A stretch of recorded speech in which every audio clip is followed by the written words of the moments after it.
అందరికీ నమస్కారం. Welcome to my channel పుణ్యాత్రిపులం. ఈ రోజు సుబ్రహ్మణ్య షష్ఠి పండగ సందర్భంగా నల్లకుంటలోని శంకర మఠంలో భక్త ప్రహ్లాద హరికథ గానం.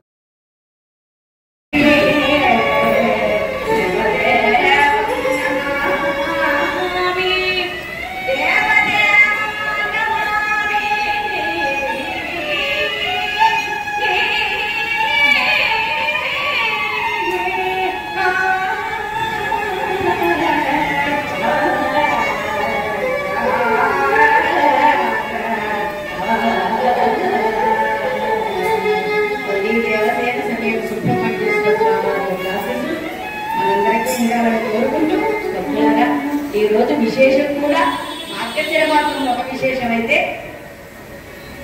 ఈ యొక్క హరికథాగానాలు 5 రోజులు నిత్యరామం గారి ఇక్కడ చక్కగా సాయంకాల సమయంలో హరికథాగానాలు జరగడం అదొక విశేషం. ఈ రోజు సుబ్రహ్మణ్యేశ్వర స్వామి వారి యొక్క షష్ఠి అదొక విశేషం. కొన్ని విశేషాల కారణంగా ఈ రోజు ఇక్కడ హరికథాగానం బ్రహ్మాండంగా ఆనందంగా మీ అందరి యొక్క సమక్షంలో శంకర మఠంలో స్వామి వారి యొక్క ఆశీస్సులతో ఇక ముందుకి జరుగుతూ ఆనందంగా జరగాలని కోరుకుంటూ ఆ యొక్క బ్రహ్మదేవుని హిరణ్యకశిపుడు చక్కగా స్వామి వారిని యొక్క ప్రార్థన చేస్తున్నాడండి. ఆయన అక్కడ ప్రార్థన చేస్తుంటే ఆ యొక్క వేరంతా కూడా పిపీలిగా తిరుగుతున్నారు. లెక్క చేయక స్వామి వారిని గురించి ఘోరమైనటువంటి తపస్సు చేస్తున్నాడండి. అలా ఎప్పుడైతే తపస్సు చేస్తున్నారో అతని యొక్క తపోగ్నికి నలుదిక్కులు కూడా వ్యాపించి దగ్ధమైపోయేటువంటి ప్రమాదం ఏర్పడినప్పుడు దేవాది దేవతలందరూ కూడా స్వామి వారి యొక్క సన్నిధికి వెళ్ళారట. బ్రహ్మగారి యొక్క సన్నిధికి వెళ్ళి అయ్యా ఆ హిరణ్యకశిపుడు కఠోరమైనటువంటి తపస్సు చేస్తున్నాడు, ఆయనకు వరాలు ఇచ్చినట్టు మహాప్రభు అంటే వెంటనే వాయు హృదయ పొక్కట వాస్తవుడైనటువంటి ఆ యొక్క బ్రహ్మగారు హంసవాహనారుడై మందరాత్రిలోనికి వెళ్ళాడు. అక్కడ శయ్యావశిష్టమైనటువంటి అతని యొక్క దేహాన్ని చూశాడు. ఆశ్చర్యపోయాడండి. కమండలోకాన్ని తీశాడు. ఒక్కసారి అతనిపై అలా ప్రోక్షించాడు. అలా ప్రోక్షించగానే యథాదేవంతో వచ్చినటువంటి ఆ యొక్క హిరణ్యకశిపుడు బ్రహ్మగారికి నమస్కారం చేసి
స్వామివారు ప్రత్యక్షమవ్వాలి, నాకు వరాలు ఇవ్వాలనేటువంటి కఠోరమైనటువంటి తపస్సు. మనవాళ్ళు భగవంతుడి దగ్గరకు వస్తారు అంటే కోరికలన్నీ కోరేస్తూ ఉంటారు. భగవంతుడు ఒకవేళ వచ్చినా అది పరిస్థితి ఎట్లా ఉంటుందయ్యా అంటే మొన్న ఒక ఆయన ఇంటికి వెళ్ళి భార్యతో అన్నాడు, ఏమే వెంకటేశ్వర స్వామి వెళ్ళాము, నా కోరిక తీరింది, అందుచేత నా చేతికి ఉన్నటువంటి ఉంగరాన్ని చేసేస్తానే మొక్కుకున్నానే, మరి నా వరం నీ కోరిక తీరింది కాబట్టి ఈ ఉంగరం వేసేస్తాను అన్నాడు.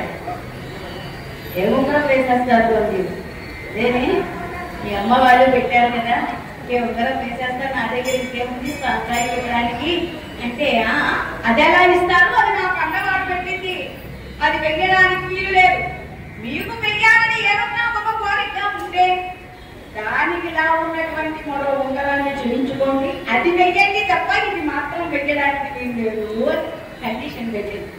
సరే మరి భార్య మాట కాదంటాడు ఆయన. సరే అంటే సరే అనుకున్నాడు. చక్కగా ఈ ఉంగరం ఎట్లా ఉందో అది కూడా అట్లాగే చేయించాడండి. రెండు చూస్తే ఒకలాగే ఉన్నాయి. ఈ యొక్క ముడుపు చేయించిన దాన్ని చక్కగా మూట కట్టాడు. తిరుమల క్షేత్రానికి వెళ్ళాడు. వెళ్ళి ఆ ఉండిలో ఆ ముడుపుని వేస్తుంటే అదే భగవంతుడి యొక్క భయం అంటే, ఆ ఉండిలో నమూనా చేయించింది వేస్తే చేతుకున్నటువంటి వేస్తాననుకున్నటువంటి ఉంగరం అది కూడా జారిపోయిందట. అందుకే ఆయన ఏమన్నారు, తక్కువను కాదయ్యా, ఎందుకంటే నారసింహస్తి రఘునందన పాపయ వాసుదేవస్తి కౌవేంకట నాయక అన్నారు. మనం చెప్పుకుంటున్నది కృతయుగనాటి కథ, కానీ ఇప్పుడు మనం నడుస్తున్నది కలియుగం. ఈ కలియుగంలో ప్రత్యక్ష దైవం ఎవరు? వటిక సువాడబట వటిని కటి గుంజుడుబట అసలు లేని పారమయ్య ఎటలు తీర్చిన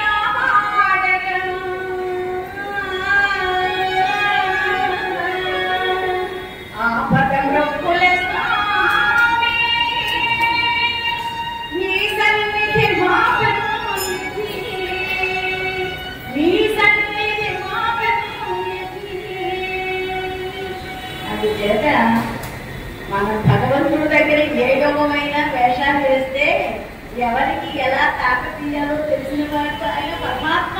మనం ఎంతటి వాళ్ళమండి.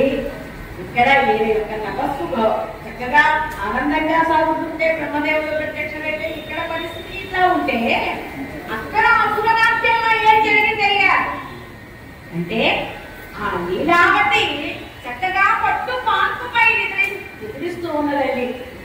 హిరణ్యకశిపుడు తపస్సుకు వెళ్ళినటువంటి విషయం దేవేంద్రునికి తెలిసింది. అమ్మో, అసలు ఎప్పటికే హిరణ్యకశిపుడు దుర్మార్గుడు.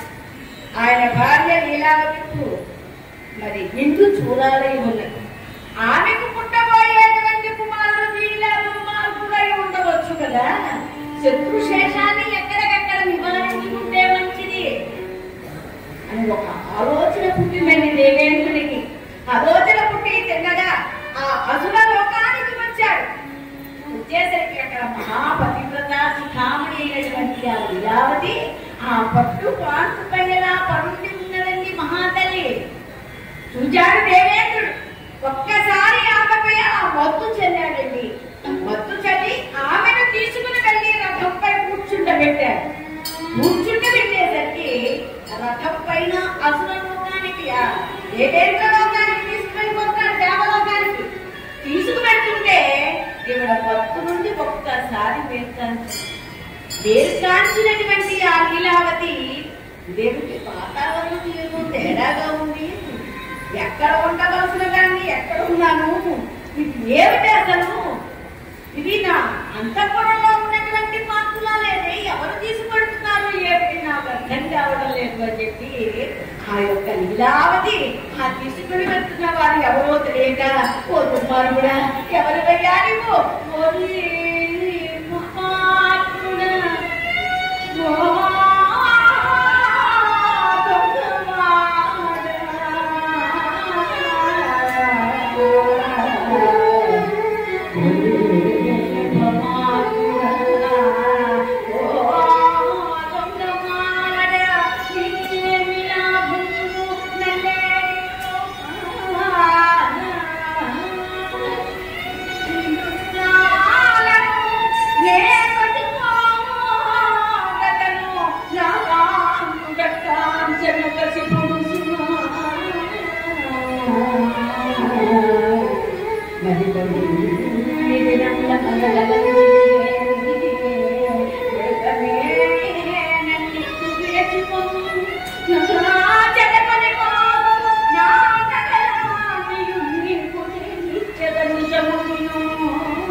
ఇంకా బ్యాగ్ పెంచి తీసుకువెళ్తుంటే నా దగ్గర ఉన్నటువంటి నగల కోసం నీవు ఆశపడి తీసుకుంటున్నావా?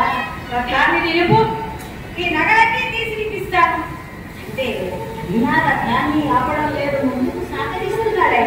సహకరిస్తుంటే ఇక చేయనది లేక నిన్ను చూడాలై ఉన్నది కదా తల్లి, మహాపతివ్రత తల్లి కదా. ఆ మెత్తుంది అక్కడ ఉన్నటువంటి పక్షులతోనూ వృక్షాలతోనూ కొండలతోనూ భూమితోనూ ఈ పాత్రను ఏ విధంగా అయినా సరే నా భర్తకు ఈ విషయాన్ని ఎరిగించండి అని బోధన చేస్తున్నదండి లీలావతి అనేటువంటి తల్లి. నా రోజు నమస్కారం బాబు, ఎక్కడే ఉండిపోయారు తిన్నగా ఏదేదో చేస్తున్నటువంటి పని తప్పు అని తెలుసుకుని అక్కడి నుంచి తిన్నగా బయలుదేరి వస్తున్నాడు.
అన్ని పాడుకునే హక్కు నిర్దేశించారు.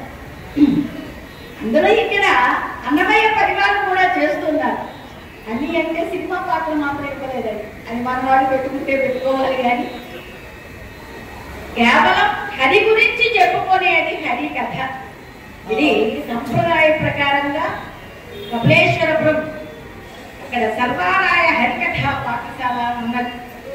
అక్కడ అక్కడ చదువుకున్నటువంటి విద్యార్థులు మేమందరం కూడా, రేపు చెప్పేటువంటి మునిలక్ష్మి కూడా అక్కడ చదువుకున్న అమ్మాయి. తర్వాత సన్మాన గ్రహీత కూడా ఉమా మహేశ్వరి అని చెప్పి ఆమె కూడా అక్కడ చదువుకున్నటువంటి విద్యార్థిని. అందుచేత అక్కడ సర్వారా హే కథా పాఠశాలలో ఒక సంప్రదాయంగా కేవలం నారాయణదాసు గారి యొక్క సాంప్రదాయంలో అక్కడ హరికథలన్నీ నేర్పిస్తూ ఉంటారండి. ఒక్క హరికథే కాదు, హరికథలకు ఏం కావాలో భాష నేర్పిస్తారు. ఆ భాషలో సంస్కృతం ఉంటుంది, తెలుగు ఉంటుంది. అలాగే లయ, మనకి కావాల్సింది లయ. ఈ లయ లేకపోతే ఎక్కడ ఏం పాడతామో తెలియదు. అందుచేత ఇది ఉండాలి. తల్లిదండ్రి ఎటువంటి వాళ్ళు, వీళ్ళిద్దరూ అటువంటి వాళ్ళు. తల్లిదండ్రులు ఎవరు లేకపోయినా మాకు అసలు ఏది ముందుకు సాగదుగా, అలాగే హరికథలు కూడా. అందుచేత ఒక సంప్రదాయ పద్ధతులు అక్కడ నేర్చుకోవడం జరిగింది. అది కాకపోయినా ఇప్పుడు అన్నమయ్య పరివారం వారు, అలాగే మరి ఫౌండేషన్ శంకరనారాయణ గారు, మరి ఏ కుటుంబం వారి యొక్క ఆధ్వర్యంలో ఈ కార్యక్రమాలు నడుస్తున్నాయి కనుక మరి అటువంటి అన్నమయ్య కూడా ఒకసారి స్మరణ చేసుకోవడం జరిగింది. భక్తులారా, నారదుడు తిన్నగా అలా దేవేంద్రుడి యొక్క రథానికి అడ్డం వచ్చాడు. రథాన్ని ఎలా నిలపబయ్యా అన్నాడు. నాగముల వారికి నమస్కారం అన్నాడు. సాధూనాం దర్శనం పుణ్యం స్పర్శనం పాపనాశనం సంభాషణం కోటి బలం పట్టణం మోక్షం కనిపించినటువంటి ఆ నాగమేంద్రుల వారికి నమస్కారం చేశాడు. నమస్కారం, అసలు నువ్వేం చేస్తున్నావో నీకు తెలుస్తుందా అని అడిగాడు. తెలిసేం చేస్తున్నాను? తెలిసి చేస్తున్నాను ఎవరయ్యా ఈ విషయం.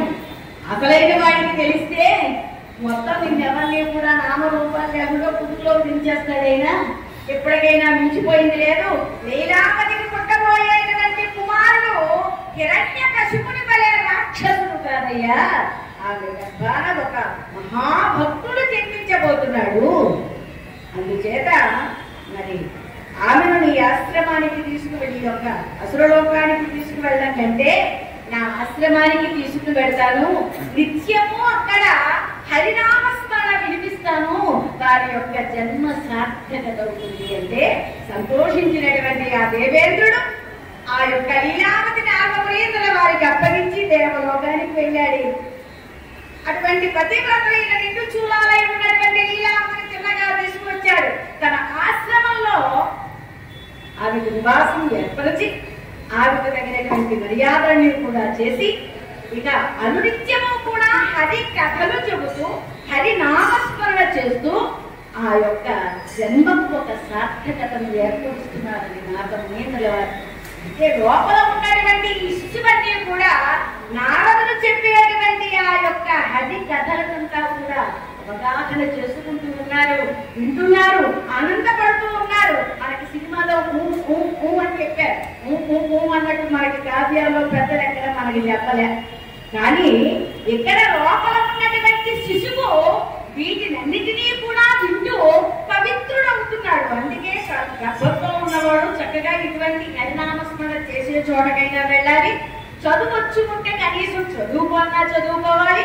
ఎవరైనా చదివేటప్పుడు వినన్నా వినాలి. ఇన్ని రకాలైనటువంటి ఆప్షన్స్ మనకుంటే వీటినన్నింటినీ కూడా మనం పక్కన పెడతాం. దిగ్గమాలి సినిమాలన్నీ కోరుకుంటాం. ఈ రోజు ఏ సినిమా రిలీజ్ అవుతుంది, ఈ టికెట్ అంతా, అదంతా, ఇదంతా దిక్కుమాల ఆలోచనలన్నీ ఇప్పుడు మనకు వస్తున్నాయి. దేని వల్ల వస్తున్నాయి? మనం ప్రతి నిత్యం చూసేటువంటి చూపు వల్ల మనకి ఆ యొక్క దృష్టి కలుగుతుంది. మనం లేచి లేవగానే ఏమని చేస్తాం? సెల్ అని చేస్తామండి. ఎవరైనా ఫోన్ చేస్తే జై శ్రీరామ్ చెప్పండి అని అంటామా? అనలే. హలో ఎవరండి? హలో బాయ్, లేకపోతే నమస్తే. నమస్తే ఏదో కొంచెం సంస్కారం ఉన్నవాడు చెప్తారు. అది కూడా తెలియదు బాయ్ అని పెట్టేస్తున్నారు. దేనికి పోయి వినిపించడానికి పోయా, వాడికి పోయో అర్థం. ఏమండి హలో అని అంటూ ఉన్నారు. ఏమిటయ్యా అంటే లేవగానే ఈ సెలవు చూడడం ఇదొక. పోని తర్వాత ఏమన్నా వీడి జీవితంలో కొంచెం ముందుకు వెళదామా అంటే టీవీ ఆన్ చేస్తాడు. టీవీ ఆన్ చేయగానే సరే ఏది ఏమైనా అక్కడ టీవీ ఆన్ చేసరికి ఇంకోలా ఉంటుంది. మొత్తానికి ఏమిటయ్యా అంటే ఇందులో మనకి ఎక్కడ వెతుక్కున్నా మంచి కనిపించదు. ఏం కనిపిస్తుంది? ఎక్కడ చూసినా అనారోగ్యాలు, ఎవరో చచ్చిపోయారనో అదో ఇదో ఏదో మన చెట్లు కొడుతూనే ఉంది. వీటికి లోనైపోయి మనం ఏం చేస్తున్నాం? భక్తి అనేది వెనకబడిపోయింది. చెప్తున్నటువంటి పెద్దల వాక్యాలు కొంతమంది కాస్త అంతా విని ఆ చాటకి గాని నిగరైపడి పరిస్థితి గాని ఈ మధ్య మన నరసింహమూర్తి గురజాడ గారు వాళ్ళంతా బ్రహ్మాండంగా చెప్పేస్తున్నారు ఉపన్యాసాలు. అద్భుతం, అమోఘం. ఎవరి డాక్టర్ షణ్ముఖ శర్మ గారు ఇటువంటి పెద్దలందరి యొక్క ప్రవచనాలని ఇంకా ఈ మాత్రం కాస్తంత ఓహో హరిభక్తి వినాలి, ఫలానా చోటికి వెళ్తే ఫలానా దర్శనం చేసుకోవాలి, ఆ దర్శనానికి వెళ్తే ఇలా జరుగుతుంది అని వాళ్ళు చెప్పడం వల్ల కొంతమందికి ఓహో అయితే దర్శనం చేసుకోవాలని ఒక ఆలోచన కలుగుతుంది. అది కేవలం హరిభక్తి ఉన్న వాళ్ళకి. అలాగే నిత్యము హరిభక్తి తత్పరుడు ఇక్కడ నారదుడు. అటువంటి వాడు ఇంకో మాట ఎలా చెప్పగలడు? కేవలం హరి గురించే చెప్పగలడు, హరి కథల గురించే చెప్పగలడు, హరినామస్మరణ గురించే చెప్పగలడు. అటువంటి ఆ హరినామస్మరణంగా ఉంటూ పవిత్రులు అవుతున్నాడండి లోపల ఈ శిశువు. చక్కగా ఇలా రోజులు గడుస్తున్నాయి. గడుస్తుంటే అక్కడ బ్రహ్మగారు ఎప్పుడైతే ప్రత్యక్షమయ్యారో నా తపస్సు ఇన్ని సంవత్సరాలకు ఫలించిందా స్వామి అని చెప్పి ఆ స్వామి వారికి నమస్కరించి నాయనా నీకేం వరం కావాలో కోరుకోరా అన్నాడు. అదే ఒక వరం కోరుకున్నాడా? అదే చాలా పెద్ద లిస్ట్ ఇచ్చారండి ఒకరి అని చెప్పారు. ఈ పెద్ద లిస్ట్ ఏమిటయ్యా అంటే చెప్తారు, కుప్పిని అగ్ని అంబూల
పుట్టనివారి పెట్టకుండా ఉండడానికి వీల్లేదు. కానీ ఈ వరాలన్నీ విన్నారండి. పంచభూతాల వల్ల గాని, ఏ హస్తము వల్ల గాని, ఇంటి లోపల గాని, ఇంటి బయట గాని, నరుల చేత గాని, మానవుల చేత గాని, ఎవరి చేత కూడా నాకు మరణం లేకుండా వరాన్ని ప్రసాదించవయ్యావు బ్రహ్మదేవా. అయినా ఈ వరాలు చాలా అమోఘమైనది. చేసిన తపస్సు కూడా నీకు అపారమైనటువంటి తపస్సు చేశావు. కానీ తారతమ్యం ఎరిగి ప్రవర్తించినంతసేపు నీవు అడిగినవి ఎవ్వరూ ఏమీ చెయ్యలేరు. ఎప్పుడైతే వీటినన్నిటినీ కూడా అధిగమించి నీవు ప్రవర్తిస్తావో అప్పుడు నీకు మరణం సంప్రాప్తమవుతుంది సుమా అని వరాన్ని ఇచ్చాడు. వరాన్నిచ్చి బ్రహ్మగారు అదృశ్యుడయ్యారు. వరాలు పొందినటువంటి ఆ ఫలంతో చిన్నగా హిరణ్యకశిపుడు తన అంతఃపురానికి బయలుదేరి వస్తూ ఉన్నాడు. వస్తూ ఉంటే ఈ మాట నారదుడు విన్నాడండి. విని ఆ నీలావతిని వెంట పెట్టుకుని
చెప్తాను. అలాగే ఎందుకంటే సభను బట్టి మరి సహకార వాక్యాన్ని కూడా ఏర్పాటు చేయడం జరుగుతుంది. హరికథకి మనకి ప్రప్రథం నుంచి వచ్చేటువంటి సంప్రదాయం బయలను మృదంగం వీరు లేనటువంటి ఆ సమయంలో హార్మోనియం తబల ఈ రెండు కూడా ఏర్పరచుకోవచ్చని పెద్దలు చెప్తూ ఉన్నారు. అయ్యా భక్తులారా, మీ చేత చాలా సంతోషం. విజయవాడ నుంచి చేసినటువంటి పాణ్య దక్షిణామూర్తి గారు వారు ఎన్నో పెద్దవాళ్ళకి ఎక్కడ సహకారం చేసినారు. పాణ్య దక్షిణామూర్తి గారు ధన్యవాదాలు. అలాగే మా సుధాకర్ గారు వారికి కూడా గాయకుడు సుధాకర్ గారు వారికి ధన్యవాదాలు. అలాగే ఈ సభలో ఎంతో మంది కళాకారులు ఉన్నారు, వారందరికీ కూడా ప్రత్యేకమైనటువంటి ధన్యవాదాలు. ఇచ్చేసినటువంటి పెద్దలందరికీ కూడా ఆ హృదయపూర్వక నమస్కారాలు తెలియజేసుకుంటూ ఇక్కడ ఆ నారదుడు వచ్చేసరికి అందరూ కూడా లేచి నమస్కారం చేశారు. ఎందుకయ్యా అంటే లీలావతిని వెంట పెట్టుకొచ్చారు. ఆ లీలావతి నిండు చూడాలై ఉన్నది కదా, ఆమె తీసుకువచ్చాడు. అంతకుముందుగానే ఈ హిరణ్యకశిపుడు వచ్చాడు. ఏమయ్యా మీరంతా క్షేమంగా ఉన్నారా అని అడిగారు. మీరంతా క్షేమంగా ఉన్నారా అంటే అందరూ క్షేమంగానే ఉన్నాము కానీ అని కామా పెట్టారు. ఫుల్ స్టాప్ అంటారు. అంటే ఫుల్ స్టాప్ లేదు, కామా ఉందంటే ఏదో ఉంది. ఏం జరిగింది అని ఆలోచించేలోగా ఇందులో ఒక పెద్ద ఆయన వచ్చాడయ్యా, లీలావతి ఎవరో మాయ చేసి ఎత్తుకుపోయారు అని చెప్పారు. రాక్షసేశ్వరుడైనటువంటి హిరణ్యకశిపుడు భార్యను గురించి ఎంతో విచారించాడు. ఇప్పుడు మా సినిమాలో భార్య లేకపోతే అదొక పండగలా చేసుకున్నట్టుగా చూపిస్తూ ఉన్నారు. అది కాదు, ఇక్కడ భార్య లేకపోతే హిరణ్యకశిపుడైనటువంటి రాక్షసుడు కూడా నేను లేనటువంటి సమయంలో దొంగతనంగా తీసుకువెళ్ళాల్సినటువంటి పని ఎవరికి కలిగింది అని బాధ కలిగిందండి హిరణ్యకశిపుడు. ఈలోగా ఆ నారదుడు వచ్చాడు. వచ్చేసరికి ఎవరు కూడా పరస్పరం జోటలు చేసుకున్నారు.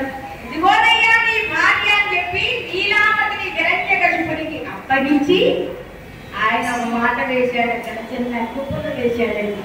ఏమిటయ్యా అంటే చిన్న మంట మండించాడు అక్కడ. ఏమిటి ఆ మంట అంటే ఈ భార్యను దేవేంద్రుడు రథంపై తీసుకువెళ్ళిపోతుంటే నేనే వెళ్ళి ఆ రథాన్ని ఆపి నా ఆశ్రమానికి తీసుకువెళ్ళానయ్యా. ఎప్పటి వరకు నా ఆశ్రమంలోనే నీ భార్య క్షేమంగా ఉంది, ఇదిగోనయ్యా నీ భార్య అని చెప్పి ఆ యొక్క లీలావతిని హిరణ్యకశిపుడికి అప్పగించాడు. అప్పగిస్తే ఓహో ఇదంతా దేవేంద్రుడి యొక్క పని అనుకున్నాడు. నారదా నీ యొక్క మేరును జన్మ జన్మలకి మర్చిపోలేనిక అని చెప్పి ఆయనకు నమస్కారం చేశాడు. ఎవరి ఆవిడ పతివ్రత సీతామణి శిరోమణి కాబట్టి లీలావతి అంత అందంగా అవన్నీ విన్నది. ఈ రోజుల్లోనూ ఉన్నారు, భార్యను లేకపోలేదు. పతివ్రతలు ఉన్నారు, దయ్యాలి గుంపలు ఉన్నారు. ఎవరిని అదే పతివ్రతల గురించి చెప్పుకోవాల్సినటువంటి పని వేరు. మంచి ఎక్కడ ఉందో చెడు ఎక్కడ ఉంటుంది, చెడు ఎక్కడుందో మంచి ఎక్కడ ఉంటుంది. ఇది ఉంటే అది కనిపిస్తుంది, అది ఉంటే ఇది కనిపిస్తుంది. అందుచేత ఇక్కడ లీలావతి ఇలాగా మనం చెప్పుకోవడం వల్ల ఏమిటయ్యా అంటే ఇంటికి వెళ్ళి దాన్ని మననం కూడా చేసుకుంటూ ఉంటారు. అలా హరికథలు విని విని విని ఒక భార్య భర్త ఇంటికి వెళ్ళి చక్కగా భోజనం చేస్తూ మాట్లాడుకుంటున్నారు. ఏమేమి ఎంత చక్కగా వర్ణించారు. ఆ సుమతి కోసం మా పతివ్రతే ఆ తల్లి భర్తకు పుష్టి వ్యాధి వచ్చినా వేర్చ దగ్గరకు తీసుకెళ్ళమంటే తక్కలో పెట్టుకుని నెట్టిపై పెట్టుకుని తీసుకువెళ్ళింది. కానీ ఉప్పు కొన్నాం ఎందుకు అన్నట్టు అట్టవలసి కంటే ఈ ఉడిచేందుకు పులుసు దాకా అమాంతంగా ఎక్కిసిందట ఆవిడ. ఏమిటేమిటి అన్నారు. ఆవిడ పతివ్రత అయిందా, నేను కాలేకపోయానా, ఎవరిలో మీకే కనుక పుష్టి వ్యాధి రానివ్వండి, మిమ్మల్ని ఎక్కడికి తీసుకెళ్ళమంటే అక్కడ తీసుకెళ్ళకపోతే అప్పుడు అడగండి అంటారు. అటువంటి పతివ్రతామ తల్లులు కూడా మనకి అక్కడక్కడ కనిపిస్తారు. అన్ని చోట్ల కాదంలో. ఇంకా మన భర్త భూమి పుణ్య భూమి. ఈ భూమిలో ఉన్నటువంటి పతివ్రతల యొక్క తగిన కారణం చేస్తే ఇంకా ఈ స్థలం ఇలా ఉంది, లేకపోతే ఎక్కడ పోయేదో. అయ్యా భక్తులారా, అటువంటి ఆ లీలావతిని ఎప్పుడైతే అప్పగించి నారదుడు తన దాంట్లో తాను వెళ్ళాడో ఈ యొక్క విషయం అంతా కూడా దేవేంద్రుడి వల్ల జరిగిందని తెలుసుకున్నాడండి. తన యొక్క పరిచారకులందరినీ కూడా రాక్షస బలగానందరూ కూడా పిలిచాడు. మీరందరూ కూడా దేవలోకం బయలుదేరండి, దేవతలందరినీ బాధలు పెట్టండి అని ఆజ్ఞాపించాడండి. ఆయన ఆజ్ఞ రావాలనే ఆలస్యమండి. వీళ్ళందరూ కూడా దేవలోకం బయటంటే దేవతలన్నీ బాధలు పెడుతున్నారు. ఆ బాధలు భరించలేనటువంటి దేవతలందరూ కూడా ఆ యొక్క దేవేంద్రుడి దగ్గరికి వెళ్ళి విషయాన్ని ఎక్కారు. స్వామి, ఆ రాక్షసులు పెట్టేటువంటి బాధలు మనం భరించలేకపోతున్నాం, ఏమిటి దీనికి పరిష్కారం అంటే ఏముంది? మనందరికీ పరిష్కారం చేసేవాడు కదుగో అనంత కోట్యావతార మూర్తి అయి శ్రీమన్నారాయణమూర్తి లక్ష్మీ సమేతుడై వైకుంఠంలో ఉన్నాడు కదా, ఆయన దగ్గరికి వెళ్ళి మన బాధలన్నీ కూడా చెప్పుకుందాం పదండి అని చెప్పి ఆ బాధలందరినీ కూడా చక్కగా బయలుదేరి వైకుంఠానికి ప్రయాణమై పెడుతున్నాడండి.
వీరందరూ కూడా వైకుంఠానికి చేరుకుని ఆ వైకుంఠంలో ఉన్నటువంటి ఆ శ్రీమన్నారాయణమూర్తిని ప్రార్థించారు. స్వామివారు చతుర్బాహుడై నీల నీరథ శ్యాముడై పీత కౌశేయవాసుడై కోటి గంటపతుల ప్రభాతిక దేవుడై వజ్రమై నూర్య మరకత మాణిక్యములతో లక్ష్మీదేవి సమేతముగా స్వామి శేషపాన్పుపై వరుండి ఉన్నారని ఆ సమయంలో ఈ దేవాది దేవతలందరూ కూడా స్వామి వారి యొక్క సన్నిధికి వెళ్ళారు.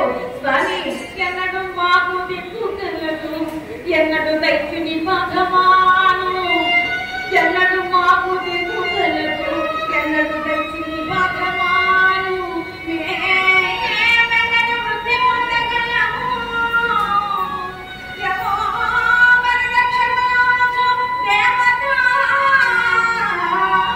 వినద సిద్ధ సాధ్యముని వెంకటనాయకును సైంచి అవనగ తెలుసు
దేవలోకంలో ఉన్న వారందరూ కూడా స్వామివారి దగ్గరికి వెళ్ళి ఎప్పుడు ఆ హిరణ్య గజముని యొక్క వధ విధానం అవుతుంది, ఎప్పుడు మేము శ్రేష్టగా తిరగగలమని చెప్పి వారి వారి బాధలని చెప్పుకున్నారు.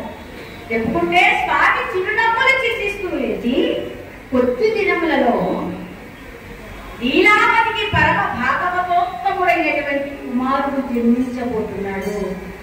ఆ కుమారుని వల్లే హిరణ్యకశిపుని యొక్క వధ విధానం అవుతుంది అని చెప్పి వారికి సానుభూతి చెప్పి సాంతునోక్తులు పలకగా అక్కడి నుంచి వారు యథావిధిగా పరదాసుల లోకానికి చేరుకున్నారు. ఇలా రోజులు గడిచాయి, దేవలోకానికి చేరుకున్నారు. అంతా వారందరూ కూడా ఇలా రోజులు గడిచిన తర్వాత కొంతకాలానికి ఆ లీలావతి అంతకున్న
కొన్ని రోజులు గడిచిన తర్వాత గ్రహాలనే కూడా శుభస్థానం ఉన్నటువంటి సమయంలో ఈ లీలావతి పరమ భాగవతోత్తముడైనటువంటి ఒక కుమారుని ప్రసవించిందండి.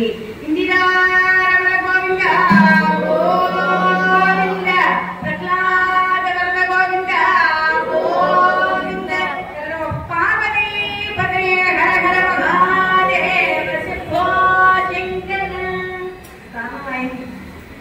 అందుచేత ఇక్కడ శంకరులు కూడా హరిహరులకు భేదం లేదని మనకి కార్తీక మాసంలో చెప్తే, ఈ మాసం ప్రత్యేకించి మాధవుడికి ప్రత్యేక ప్రీతికరంగా పెద్దలు చెప్పుకున్నారు భక్తులారా.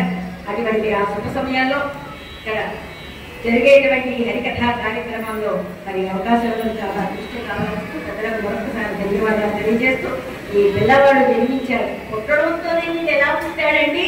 నవ్వురాజుడు పోపుగలవాడు నారాయణుడు అన్నట్టుగా పిల్లవాడు పుట్టడంతోనే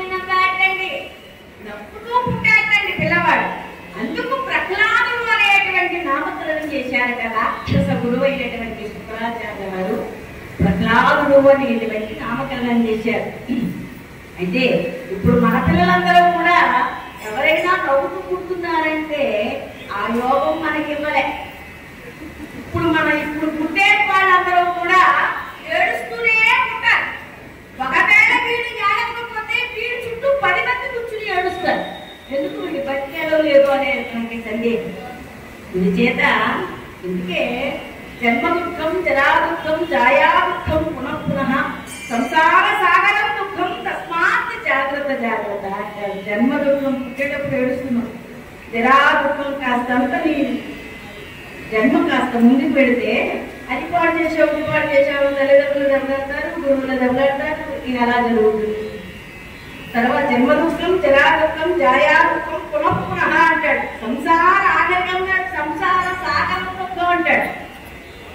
ఈ పిల్లవాడు పెరిగిన తర్వాత 10వ తరగతి పూర్తయిన తర్వాత ఎక్కడో చదువుతానని ఏడుస్తాడు. ఫోన్లో ఏడుస్తున్నాడు ఒక్కడే కదా, మనం ఎన్ని బాధలు పెట్టినా వీళ్ళు బాగా చదివిద్దామని చెప్పి ఆ వాడు అడిగినటువంటి కాలేజీలో జాయిన్ చేస్తారు.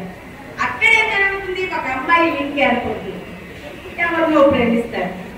ప్రేమించాడు కదా అని మళ్ళీ అక్కడేం చేస్తారు, వివాహం చేస్తారు. వివాహం చేస్తే అక్కడికి ఏమైంది, సంసార సాగరం దుఃఖం. సంసారం అనేటువంటి సాగరం దుఃఖాలు దాటాలి అంటే తస్మాత్ జాగ్రత్త. ఇదన్నీ దాటాలి అంటే భగవంతుడనేటువంటి స్మరణ చెయ్యాలి. అందుచేత మనకి నవ్వుతూ పుట్టేటువంటి యోగం భగవంతుడు ఇవ్వలేదు, ఎదురుస్తూనే మనం జన్మిస్తాం. కానీ రాక్షసుల్లో జన్మించిన కేవలం ఈ యొక్క కుమారుడు ప్రహ్లాదుడు చక్కగా నవ్వుతూ పుట్టాడండి. ఆ పిల్లవాడికి ప్రహ్లాదుడని పెట్టారు. దినదిన ప్రవర్తమానంగా ఇలా పెరుగుతూ ఉన్నాడు. 5 సంవత్సరాలు ప్రాయం వచ్చింది. 5 సంవత్సరాలు ప్రాయం వచ్చేసరికి ఆ బాలకుడు పెద్దవాళ్ళు ఎవరన్నా కనిపిస్తే సంస్కారంగా నమస్కారం చేస్తున్నాడు. ఏ అమ్మను చూసినా తనమ్మగానే భావించి ఆనందిస్తూ ఉన్నాడండి ప్రహ్లాదుడు.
అదొక విలక్షణంగా ఉంటున్నాడండి. ఇలా ఉంటే తండ్రి అయినటువంటి హిరణ్యకశిపుడు చూచాడు. పిల్లవాడు ఏదో కాస్తంత మన రాక్షస ధర్మాలకు చాలా దూరంగా ఉన్నట్టు కనిపిస్తున్నాడు. వీడి చేతల్లో మాటల్లో అంతా చాలా మార్పుగా ఉంది. ఎవరైనా పెద్దవాళ్ళు కనిపిస్తే వెళ్ళి నమస్కారం చేస్తున్నాడు, సాధువులు వెళ్తున్నాడు, సన్యాసం ఏం చెప్తాడు చేస్తున్నాడు. వీడి పద్ధతేమీ బాగుండలేదు. సరే మన పాఠశాలలో ప్రవేశపెడితే మన రాక్షస ధర్మాలు చెప్పి వీడి కాస్త బుర్ర మారుతుందేమో అని చెప్పి ఆ పిల్లవాడిని దగ్గరకు చేర తీసుకున్నారట. దగ్గరకు చేర తీసుకుని, ఓ బాలక, ఓ ప్రహ్లాద,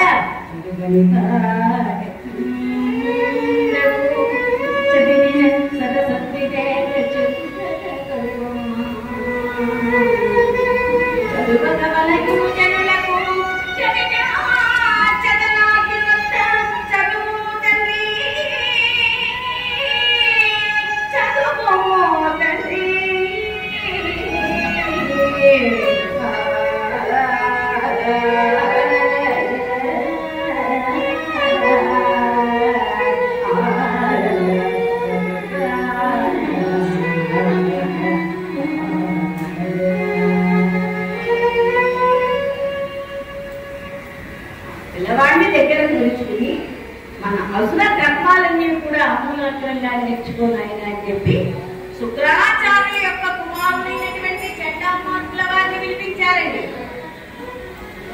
ఈ గురువుల వెంట వెళ్ళి మన అసుర ధర్మాలన్నీ కూడా ఆత్మమాత్రంగా నేర్చుకున్నాయన అని ఆ ప్రహ్లాదుని చండామార్కుల వెంట పంపుతూ వారికి ధన కనక వస్తు వాహనాలు ఇచ్చి పంపించారండి. పూర్వం రోజుల్లో అలా ఉండేది. స్కూల్లో జాయిన్ అవుతున్నారంటే పలకలు కణికలు అలా పుస్తకాలు పంచిపెట్టేవారు. ఇప్పుడు విజ్ఞానికి ఏం లేదు. అది తప్ప రెండు ఆప్షన్ మన వాళ్ళకి ఎవరికి కనిపించడం లేదు. లేదా పొడవలు, ఈ పొడవలు కేకులు దీపాలు ఆడుకోవాడాలు ఎక్కడైనా చక్కగా ఉంటుందంటే దీపం వెలిగించి నమస్కారం పెడతారు.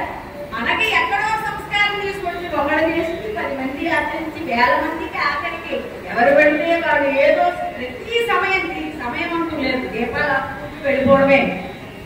కానీ ఇక్కడ ధన కనక వస్తు వాహనాలు ఇచ్చి ఆ యొక్క చండామార్కుల వెంట ప్రహ్లాదుని పంపించారు. చండామార్కుల వెంట వెళ్ళినటువంటి ప్రహ్లాదుడు అసలు బాలకులందరూ చదువుకునేటువంటి ఆ పాఠశాలలో ప్రవేశించారు.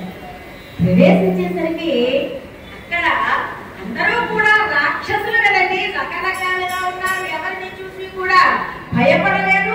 ఎందుకు బాధపడ్డాడయ్యా అంటే ఎవరు చూసినా ఏ మాట విన్నా ఓం హిరణ్యకశ్యపాయ నమః అనే తప్ప ఓం నమో నారాయణాయ, ఓం నమో నారాయణాయ, ఓం నమో నారాయణాయ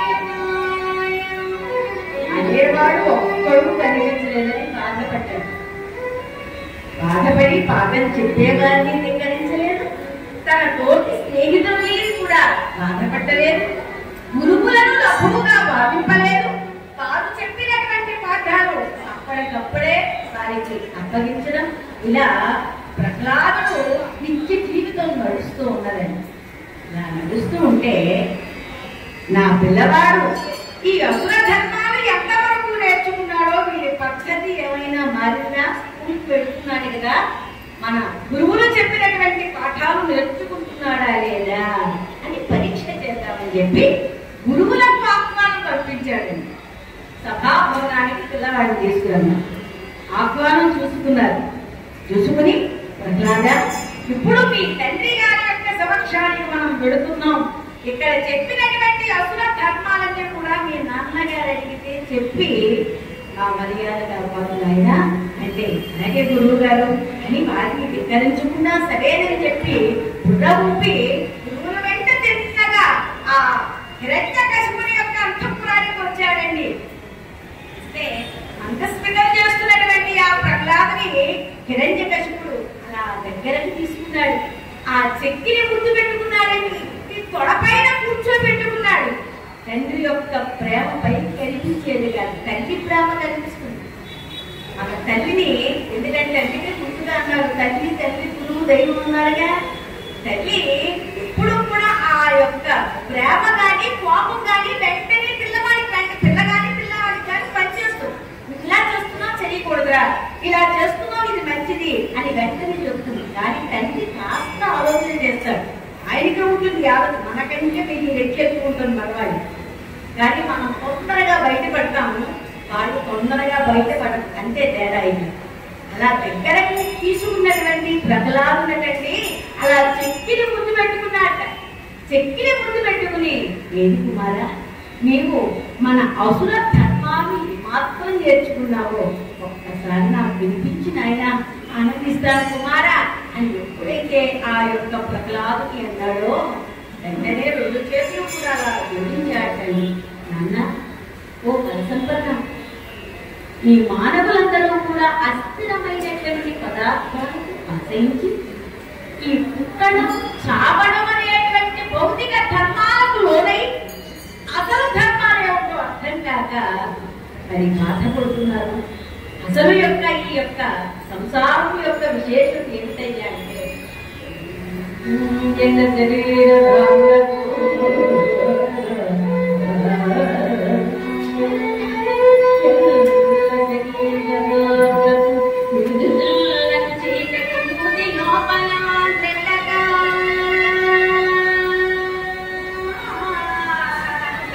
వీణ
నరులమైనటువంటి ఆ వారందరూ కూడా నారాయణ కలిసింది అదర్పత్తులైపోతున్నారు నాన్న అని నారాయణమూర్తి గురించి తండ్రి దగ్గర ఉత్సాహంగా ఆనందంగా హరిని గురించే చెబుతుంటే ఇదేమిటి పిల్లవాడి చేస్తే ఎలా ఉన్నాయి, మన అసుర ధర్మాలు నేర్చుకోమని లోపించారు కదా, ఈ పిల్లవాడి యొక్క మాటలను చేతలను ఎంత మార్పు ఉందా అని చెప్పి ఆ కూర్చోబెట్టుకున్నటువంటి పిల్లవాడిని ఒక్కసారి నెమ్మదిగా ఇలా దించాట. దించి నైనా ఓ కుమార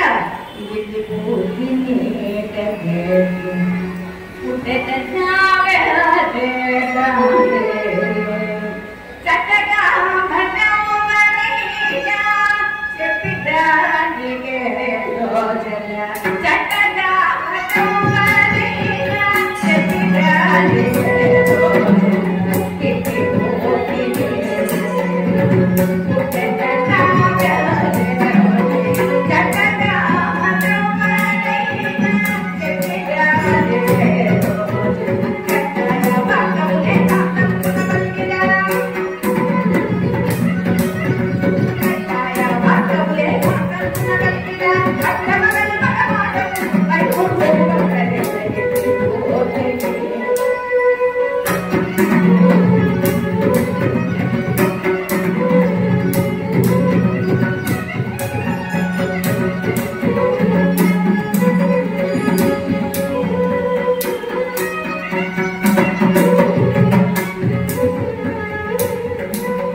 నీ పినతండ్రిని చెప్పినటువంటి ఆ హరిని పొగడడానికి నీ నోరు ఎలా వచ్చింది?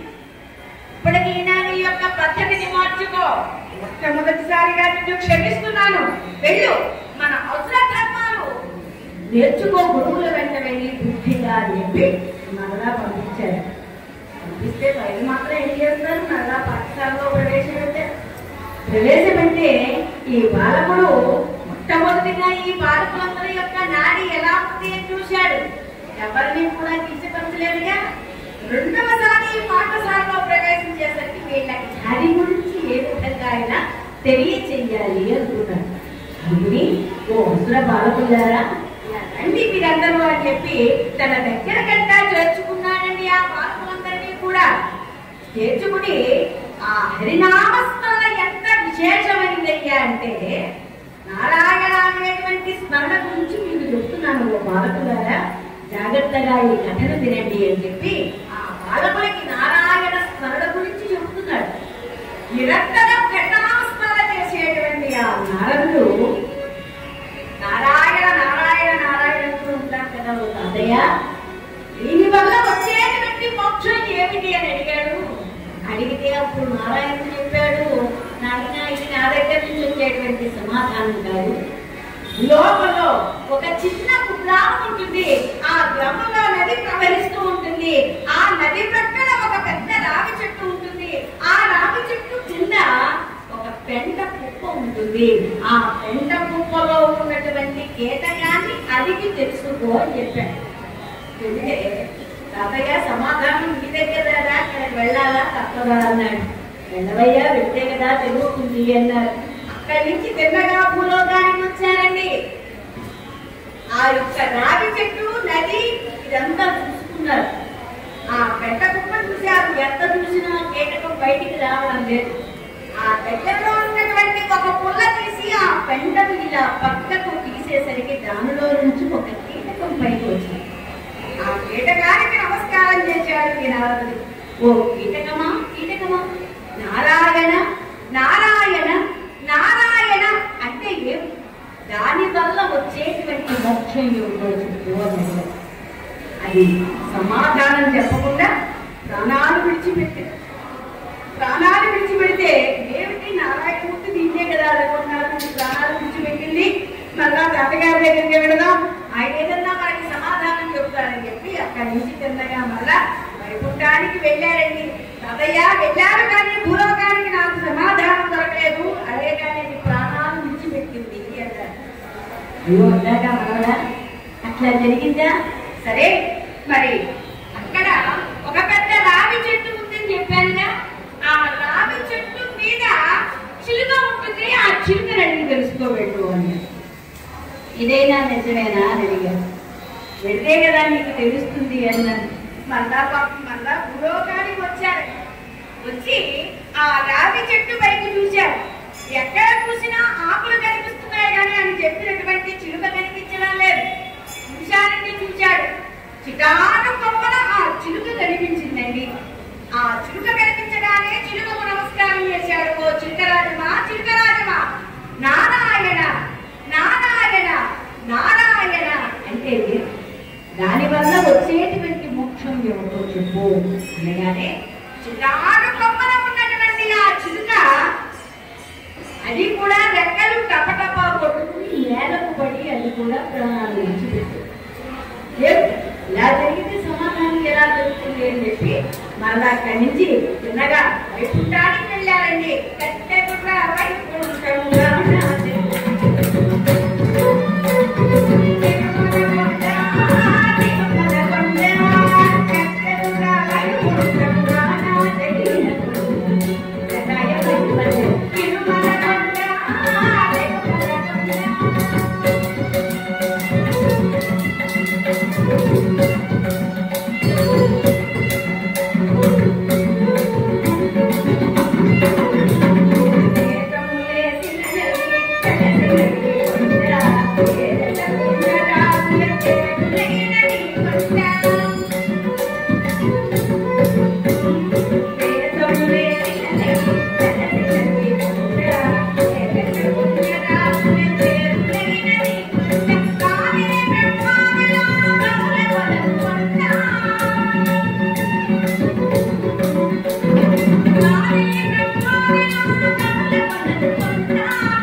నామస్మరణ చేస్తూ తిన్నగా అక్కడి నుంచి ఆ యొక్క వైకుంఠానికి చేరుకున్నారండి నారదు.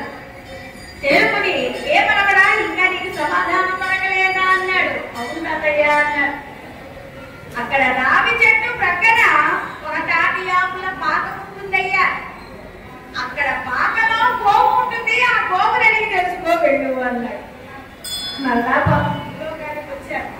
అలా భూలోకానికి వచ్చాక అక్కడ ఒక గోమాతను చూసి ఆ గోమాతకు నమస్కారం చేశాడండి నారదుడు. ఓ గోమాత, గోమాత, నారాయణ నారాయణ నారాయణ అంటే ఏం, దాని వల్ల వచ్చేటువంటి మోక్షం ఏమిటో చెప్పు అన్నాడు. అంటే అది కూడా పాపం ప్రాణాలు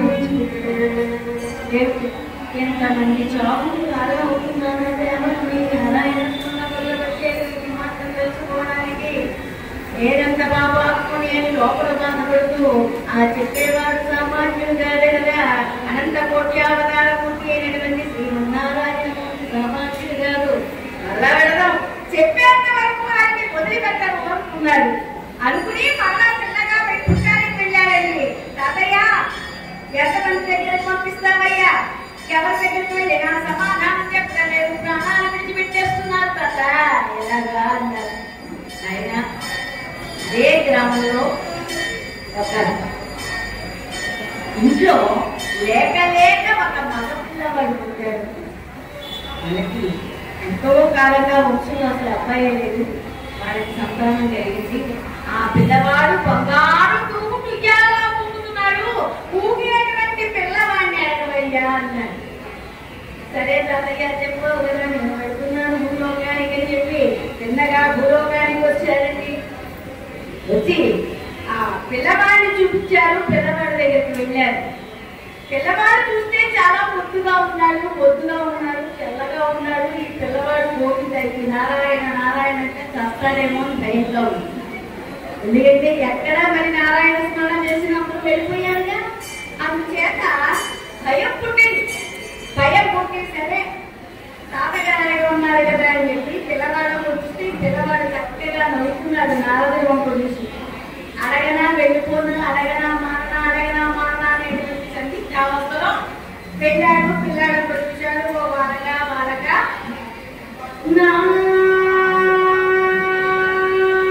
నారాయణ అంటేది మొదటి అక్షరం పలుకుతున్నాడు. నా అన్నాడు. నా అంటే అప్పటి వరకు చేతులు కొట్టిన వాడు కొడుతున్నాడు. అమ్మ ఇప్పటి వరకు చేతులు కొట్టలేని పిల్లవాడిని నా అన్నాను లేదు, అప్పుడే చేతులు కొట్టేస్తున్నాడు, చచ్చిపోతాడేమో అని భయంతో ఇలా వెనక్కి తిరుగుతున్నాడు. ఇలా వెనక్కి తిరుగుతుంటే నాన్నని యొక్క చెయ్యి పట్టుకున్నాడు పిల్లాడు. ఇలా తిరిగాడండి. పిల్లవాడు చేతులు కొట్టడం ఆపేశాడు. అన్నాడు. నారాయణకి కాళ్ళు కొడుతున్నాడు. ఇంకా చేతులు కొట్టలేదేమో, ఇప్పుడు కాళ్ళు కొట్టి ఆపుతాడేమో చూద్దామని చెప్పి కాళ్ళ వంకరా కొట్టి కాళ్ళు కూడా ఆపేశాడు. కాస్తంత ప్రాణం బయటపడింది నారదుడికి. అమ్మయ్యా అనుకున్నాడు.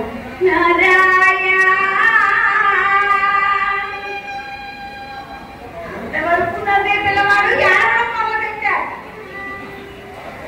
మరి ఏడుస్తున్నాడు, కాళ్ళు చేతులు కొట్టి ఆపాడు. ఈ ఏడుపు కూడా ఆడుకుపోతాడా అనుకున్నాడట. అనుకుని కాసేపు ఏడిస్తే ఏడ్చాడే, తాగిన పాలు కాస్త జీర్ణమవుతాయి అనుకుని పిల్లవాడు అలా దక్షిణంగా నవ్వుకుంటూ చూస్తున్నాడు. మనం ఎవరైనా ప్రేమగా నవ్వుతూ పలకరించాలి. అంతేగాని మనం నవ్వేటప్పుడు వాడు సీరియస్ గా పంపడితే మనం ఏం చేయలేము.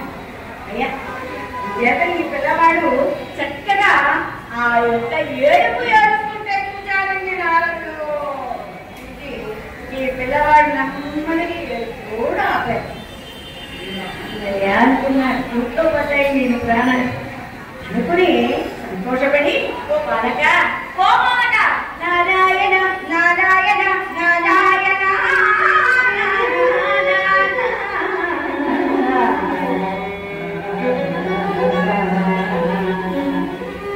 ఓ బాలక నారాయణ అంటే ఏమిటి, దాని వల్ల వచ్చేటువంటి మోక్షం ఏమిటో చెప్పు కుమారా.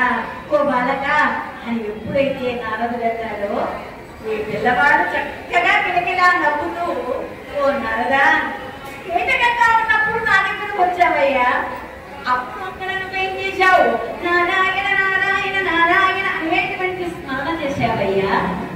అది వినడం చేత ఆ యొక్క జన్మ పోయి దానికంటే మంచి జన్మ అయినటువంటి చిలుక జన్మ వచ్చింది. పోలి ఏమైంది వినడం వల్ల చిలుక జన్మ వచ్చింది కదా, నేనేదో నా బ్రతుకు నేను బ్రతుకుంటే మళ్ళా వచ్చావు కదా. మళ్ళా వచ్చి ఎక్కడో చిన్నారి ఉన్నటువంటి నన్ను చూసి మళ్ళా నారాయణ పిలిచి మరీ చేసావు కదా. నారాయణ నారాయణ నారాయణ అంటే ఏమిటి అని అడిగావు కదా. అదిగో అది వినడం వల్ల ఆ చిలుక జన్మ పోయింది, గో జన్మ నాకు లభించిందయ్యా. అక్కడ వదిలిపెట్టాను, అక్కడ వదలలేదే.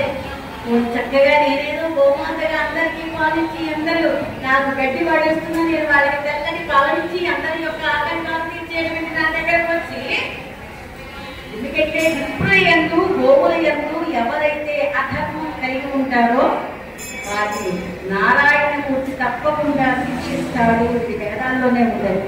అందుచేతే గోపాత్ర చెయ్యకండి అని పెద్దలు పదే పదే పదే పదే చెబుతూ ఉన్నారు. దేవాది దేవతలందరూ కూడా గోమాతలోనే విలీకృతమై ఉన్నాయి కదా. అటువంటి గోమాతకు మనం నమస్కారం చేసుకోవాలి. అటువంటి జన్మించేవయ్యా బాగానే ఉంది కదా అనుకున్నాను. ఈ లోకం మళ్ళీ అక్కడికి వచ్చేవా నువ్వు? మళ్ళా అక్కడికి వచ్చి నారాయణ నారాయణ నారాయణ అంటే ఏమిటి అన్నావు. మళ్ళీ అది కన్నా చేత ఇదిగో ఉత్తమోత్తమైనటువంటి మానవ జన్మ నాకు లభించింది అని చెప్పారు. 84 లక్షల జీవరాశులలో మానవ జన్మ మహోత్కృష్టమైనది.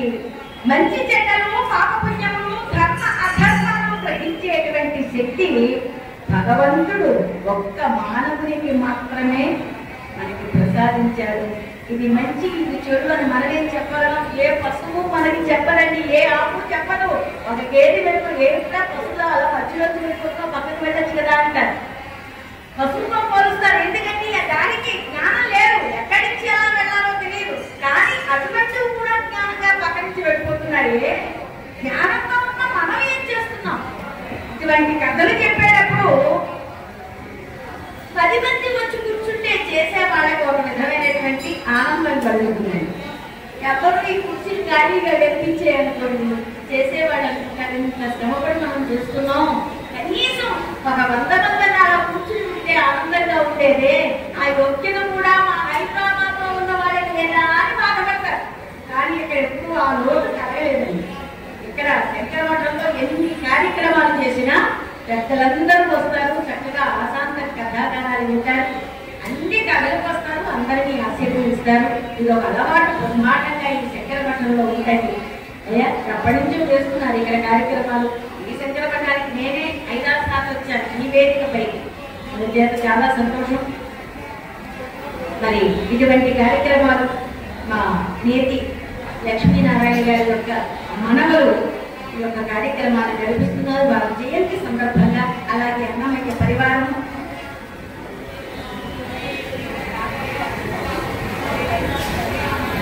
నేతి లక్ష్మీనారాయణ భాగవతులు వారి యొక్క మనవలు ఈ యొక్క కార్యక్రమాన్ని నడిపిస్తూ ఉంటారండి. చాలా సంతోషం. అలాగే శంకరనారాయణ గారి యొక్క ఆధ్వర్యం, అన్నమయ్య యొక్క పరివారం, వీరందరి యొక్క ప్రోత్సాహంతో ఈ 5 రోజులు కూడా హరికథాగానాలు నిర్వహిస్తున్నారు. ఈ కార్యక్రమంలో భాగంగా మొట్టమొదటి రోజు ఇక్కడ హరికథాగానం చేసేటువంటి మహద్భాగ్యం కల్పించినటువంటి మా పెద్దలందరికీ కూడా పేరు పేరున నా హృదయపూర్వక నమస్కారాలు తెలియజేసుకుంటూ, మా బ్రహ్మశ్రీ వేదములు మా బుర్రా పద్మనాభ గారు కూడా విజయవాడ నుండి వారు రావడం, ఎందుకంటే వారు ఎప్పటి నుంచి వారి నాన్నగారి కాలం నుంచి కూడా ఆయన హరికథాగానాలు అక్కడ విజయవాడలో చేయడం జరుగుతున్నది. మరి అక్కడ భోజనం చేసిన వాళ్ళు ఎప్పుడు పిలుస్తారా, ఎప్పుడు పెడదామా, ఎప్పుడు 5 రోజులు ఫోన్ చేద్దామా అన్నంత తృప్తిగా పెడతారు. లేదు అనేటువంటి మాట రాదు. ఏది లేదు అది లేదు అనడానికి లేదు. మనకి హాయిగా తృప్తిగా తినడానికి హాయిగా 5 రోజులు కూడా బ్రహ్మాండంగా పెడతారండి భోజనం. చాలా సంతోషం.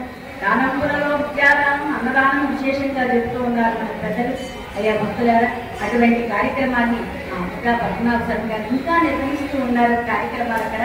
చాలా సంతోషం. అక్కడ కూడా అన్నమయ్య పరివారం సహకారం చేస్తుంది, శంకరనారాయణ గారు సహకారం చేస్తారు. చాలా సంతోషం.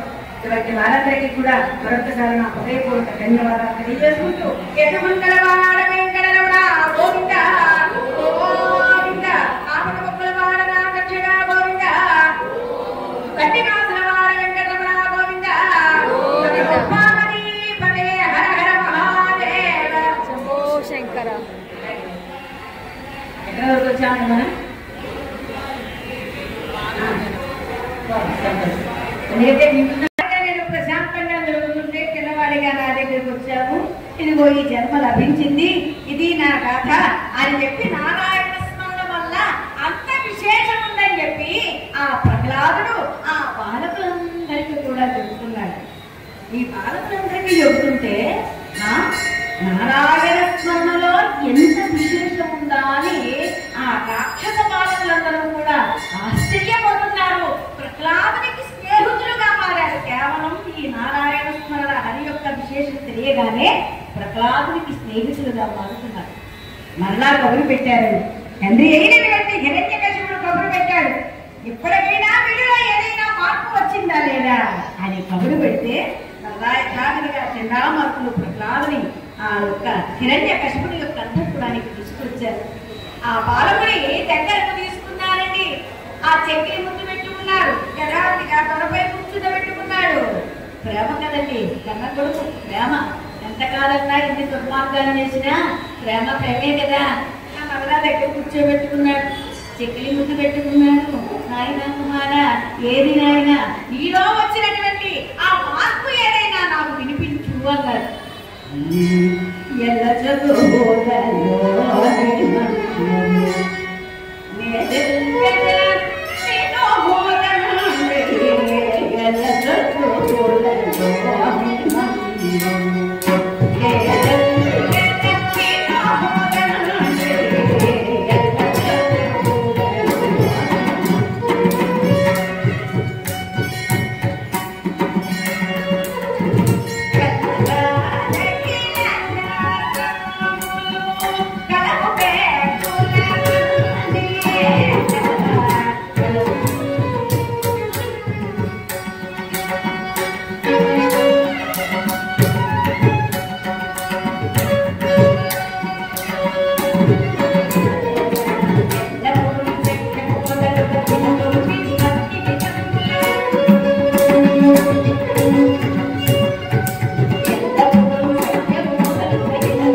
నగుమోము గలవాడు నారాయణుడు అయినటువంటి ఆ నారాయణుడి గురించే ఇక్కడ ప్రహ్లాదుడు తల్లికి చెబుతున్నారు. తనకు సహజంగానే దైవభక్తి అబ్బిందని, ప్రకృతిలో ప్రతిదీ కూడా. అందుకే నారాయణదాస్ గారు ఆట మాటల మొప్పున మనవి కాదు ముక్కు చెవులకు మేలుతో పుట్టవల్లి ఉంటారు.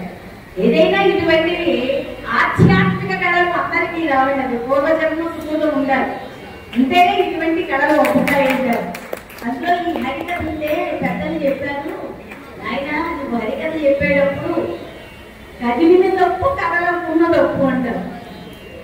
ఏమంటే శ్లోకము చెప్పిన తప్పు చెప్పకున్న తప్పు, పాట పాడిన తప్పు పాడకున్న తప్పు, పెట్టగా చెప్పిన తప్పు చెప్పకున్న తప్పు, అవని హరిదాసుకు పుట్టుట అసలు తప్పు అన్నమాట.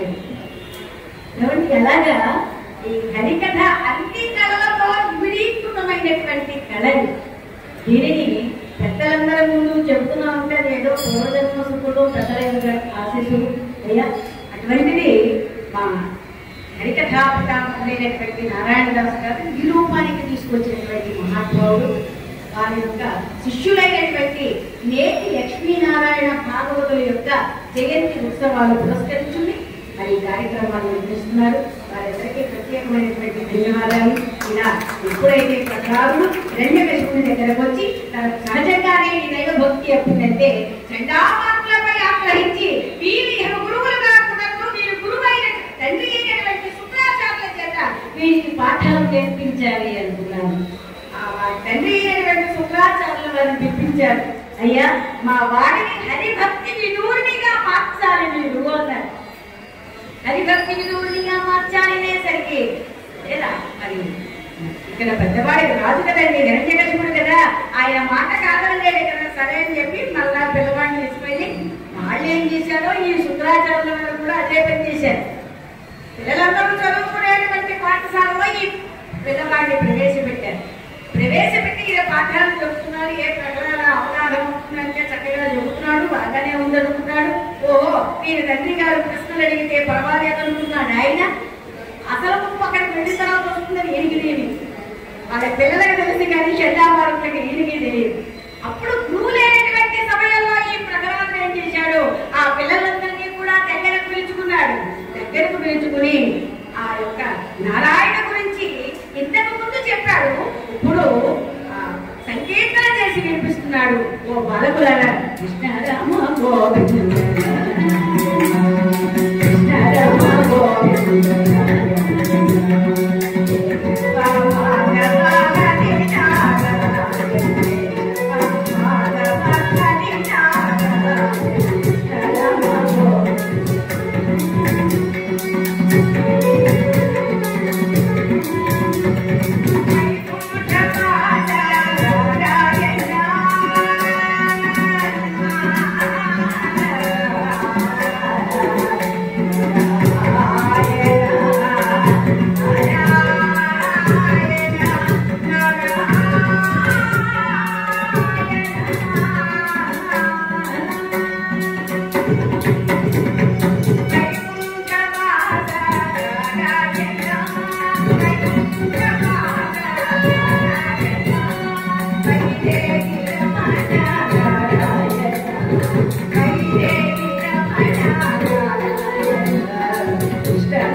ఎంత అందంగా ఉంది, మీరు కూడా కాస్త గాంధీ పిల్లలారా చెప్పి ఆ పిల్లలందరినీ కూడా తన దగ్గరికి ఆసుకుని ఆ నారాయణ వారందరి చేత కూడా చేస్తున్నానండి. నారాయణ మీరందరూ కూడా నారాయణ నారాయణ అండి, నారాయణ నారాయణ నారాయణ నారాయణ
ఎదురుగా ఉన్నటువంటి శుక్రాచార్యుల వారు చూశారు.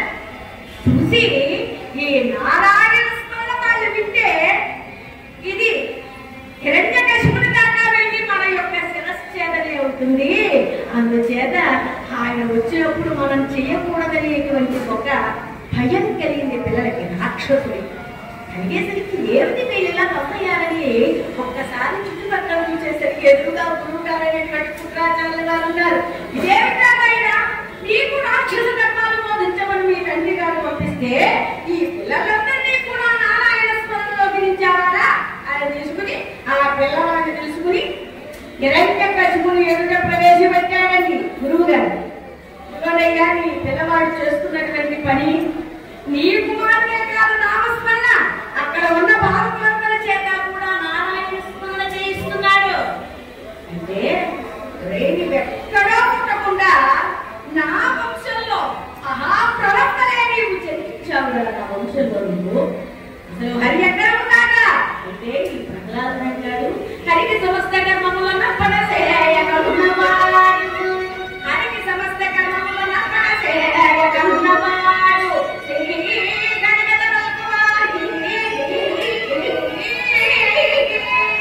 తన అయ్యగా గర్జనివాడు,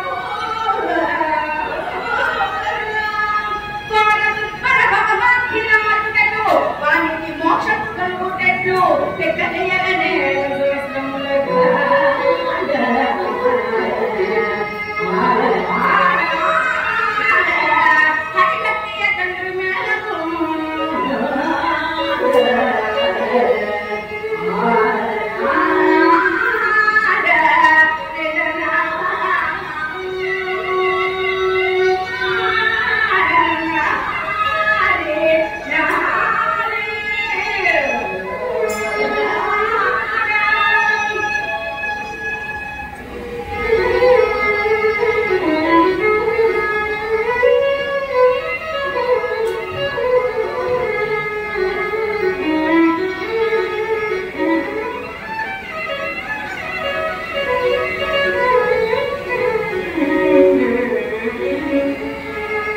గారు సర్వకర్మలు కూడా నారాయణ మూర్తికి అంకితం చెయ్యాలి అని అది అంటున్నారు. అది లేని చోట అసలు ఎక్కడ ఉందండి? అంత పటిష్టత సర్వం వ్యాప్య నారాయణ స్థిత అంటుంది కదా వేదం.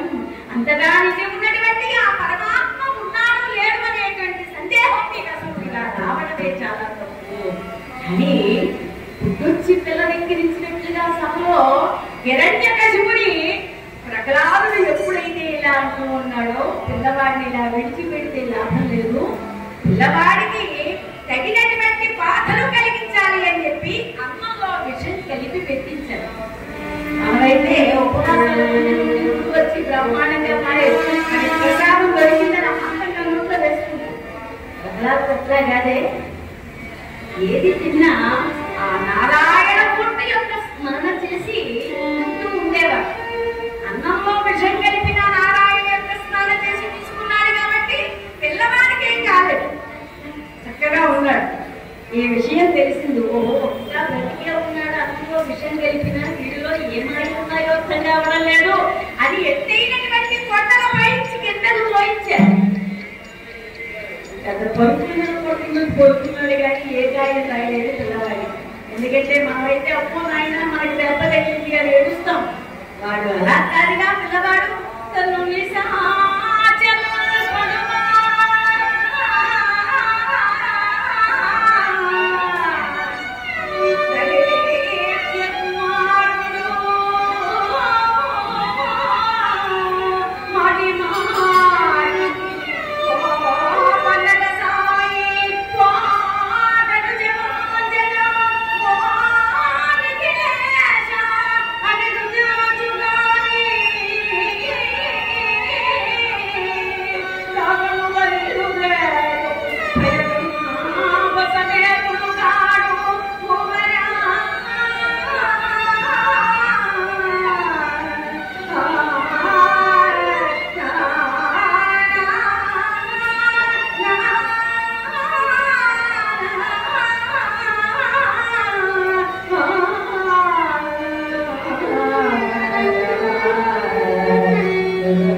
పిల్లవాడికి ఇంటికి గాయం తగలేదు, కేవలం నామం, భగవన్ నామం వల్ల పిల్లవాడికి ఏం కాలేదు.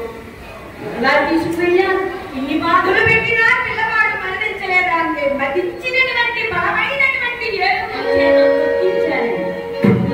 ఆ పిల్లవాడిని తొక్కించిన అయ్యో అయ్యో కొయ్యో కొయ్యో ఏమి అనలేదు, కానీ ఇవే నాకు రక్ష, నీవు తప్ప నాకు ఎవరున్నారయ్యా అని చెప్పి నారాయణమూర్తిపై ప్రాణం వేశాడండి ప్రహ్లాదుడు. ఎందుకంటే మనకి నామ జపం ఎక్కడి నుంచి వచ్చిందయ్యా అంటే కేవలం ప్రహ్లాదుడు దగ్గర నుంచి వచ్చింది. అందుకే పెద్దలు అన్నారు, నాయన గురువు వచ్చినా గోపురం వచ్చినా ఏదొచ్చినా పర్వాలేదు, కానీ అన్నిటికైనా ముఖ్యమైనది నీవు ఎక్కడ ఉన్నా ఈ నామ జపం ఉన్నదే చాలా విశేషమైందని చెబుతారు. అది నీ ఇష్టాన్ని విడిచిపెట్టారు, ఇదే చెయ్యాలని ఏమి లేదే. శ్రీమాత్రే నమః అనుకోవచ్చు, ఓం నమ శివాయ అనుకోవచ్చు, ఓం నమో నారాయణాయ అనుకోవచ్చు, ఓం నమో భగవతే వాసుకి ఇష్టం అన్నారు. ఏది రాకపోతే రామాన్న చాలు. రామాని నామస్మరణం చూసుకున్న అది కూడా జపమంత్రం చాలా విశేషమైనది. ఇది ఎక్కడి నుంచి వచ్చింది, కేవలం ప్రహ్లాదుని దగ్గర నుంచి వచ్చింది మంత్ర జపం. అటువంటి మంత్ర జపం చేస్తుంటే తండ్రి నామస్మరణ వింటున్నాడు కదండి, ప్రహ్లాదుని కన్నా గొప్పవాడు అనుకున్నాడు. హిరణ్యకశిపుడు అనుకుంటున్నాడు, నాకు ఎప్పుడు స్వామి వారి యొక్క సన్నిధికి వెళ్ళడానికి మాత్రం ఎప్పుడు దొరుకుతుంది, ఎప్పుడు స్వామి సన్నిధికి చేరుకోగలను వీర తాపత్రయం కొడుతున్నాడు. కానీ రాక్షస తత్వం శాపం కారణంగా విరోధిగా ఉన్నట్టు అలా ఆయన ప్రవర్తించకపోతే అక్కడ కాదు. ఇప్పుడైతే ప్రహ్లాదుడు మనమైనా సరే ఎవరిపైన కోపం ఉందనుకోండి, ఆ కోపం ఉన్నవాడి పేరే ఎక్కువగా చెప్పిస్తాం, మనం వాడిని మర్చిపోం. అలాగా ఈయనకి ఎక్కువ ప్రేమ కలిగిస్తున్నాడు, నారాయణమూర్తి యొక్క మంత్ర జపం ఎక్కువ వినిపిస్తూ ఉన్నాడండి హిరణ్యకశిపుడికి ప్రహ్లాదుడు.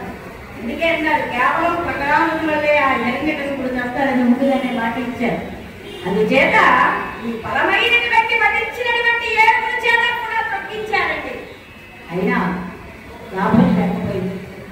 లాభం లేకపోతే అయినా ఒరే హరి హరి అంటున్నావు కదా, హరి ఎక్కడ ఉన్నాడు అంటే ఆఖరికి ఇక్కడ పెద్దలు చెప్తారు, పానీయములు త్రాగుచుని కుడిచి చూడని కూడా అంటారు. ఆఖరికి మంచి నీరు త్రాగినా ఆమె నాకైతే దాహం వేసింది కదా, మంచి నీరుని అమాంతంగా తాగేస్తాం. ఆయన మంచి నీరు తాగినా నామస్మరణ చేసే తాగారు. అంత విశేషం ఉందండి నామస్మరణలో. ఇటువంటి ఆ నామస్మరణ చేస్తూ ఈయన మంచి నీరు తాగితే ఒరే హరి హరి అంటున్నావు, హరిస్తే ఎక్కడ ఉన్నారంటే నీలో ఉన్నటువంటి కామ క్రోధశ్చ లోభశ్చ దేహే నిశ్చిత తస్కరాః జ్ఞానరత్నాపహారాయ తస్మాత్ జాగ్రత్త జాగ్రత్త అంటారు. నీలో ఉన్నటువంటి కామ క్రోధ లోభ మోహ మదమాత్సర్యాలు ఉన్నాయే, వాటిని పక్కకు విడిచిపెట్టు, భగవంతుడనే వాటిని దర్శనమిస్తారు. నీలో ఉన్నటువంటి ముందు పక్కకు తొలగించు అంటాడు. అందుకే ఇన్ని రకాలుగా చెబుతున్న హిరణ్యకశిపుడు మూర్ఖున పరచిన సొంతేశ్వరికి అంటారు నారాయణదాస్ గారు. అలాగా ఇది పోయే కాలం రోజు వచ్చిన కారణం చేత ఎంత చెప్పినా బుర్రకి ఎక్కడం లేదు. ఎక్కకపోయేసరికి ఇన్ని రకాలుగా బాధపెట్టిన పిల్లవాడు ఇప్పుడైతే ప్రాణాలు పోవడం ఇక లాభం లేదు అని చెప్పి సభాభవనానికి పిలిపించారు. సభాభవనానికి పిలిపించి ఒరే హరి హరి అని నా ప్రాణాలు తోడొస్తున్నావు, ఈ సభలో ఇంతమంది ఉన్నారు, ఇన్ని నిపస్తంభాలు ఉన్నాయి, వీటిలో ఎక్కడైనా హరి దాక్కున్నాడా అని అడిగాడు. అడిగితే నాన్నగారు మీరు భక్తిగా ఆ యొక్క స్మరణ చేసి స్వామి వారిని తలుచుకుని తప్పకుండా మీకు దర్శనమిస్తారు. ఆఖరిగా ఒక మాట నేను చెప్పగలను, దేవుడయ్యా అంటే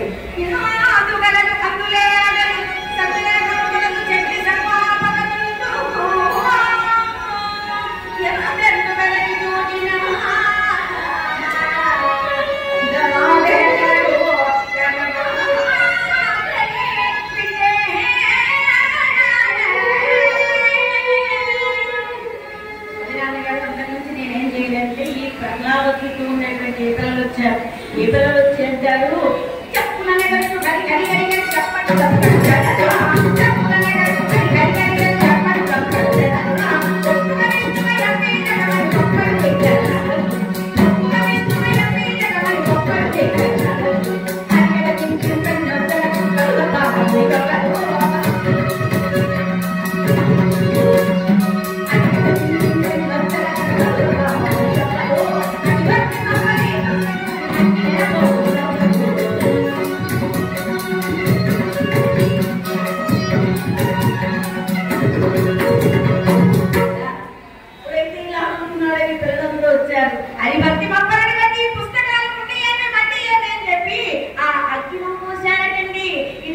చూచాడు. ఇక లాభం లేదు అనుకున్నాడు. ఈ సభామధ్యంలో ఇంత ఇనుపు స్తంభాలు ఉన్నాయా, ఈ స్తంభంలో ఉన్నాడా, ఈ స్తంభంలో ఉన్నాడా, ప్రయత్నం చేయండి మా కొడుకు ఇష్టం ఉన్నాడు అనేసరికి ఆ సభామధ్యంలో ఉన్నటువంటి ఆ ఇనుప స్తంభం చూడాలి. హిరణ్యకశిపుడు తన యొక్క కథను తీసుకున్నాడండి. కథను తీసుకుని ఆ గిలగిలా తిరిగి సభామధ్యంలో ఉన్నటువంటి ఆ ఇనుప స్తంభం సరే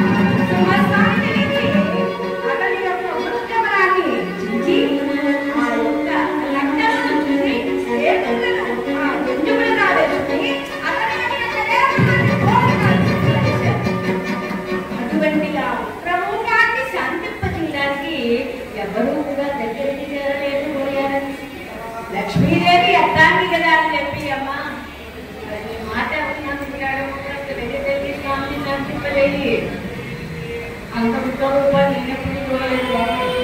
కాంతాలు చూస్తుంటే నాకు చేస్తుంది, ఇది నా వల్ల ఏ పని కాదు అని చెప్పి లక్ష్మీదేవి కాస్త దర్శించుకుంది.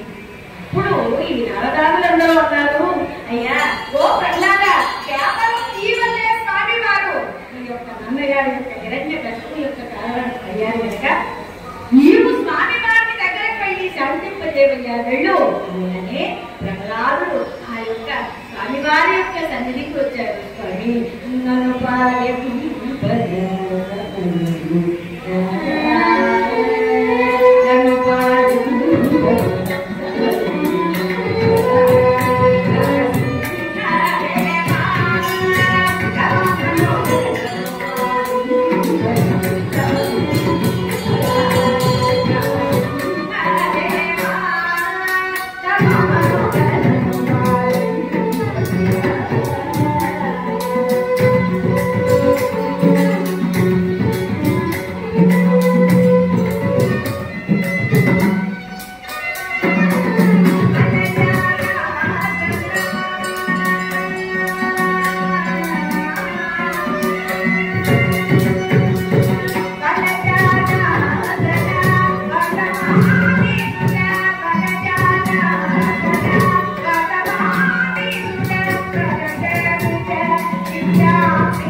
మాకు అమ్మవారి ప్రసాదంగా చీర జాకెట్ పసుపు కుంకుమ కాదు అందజేశారు.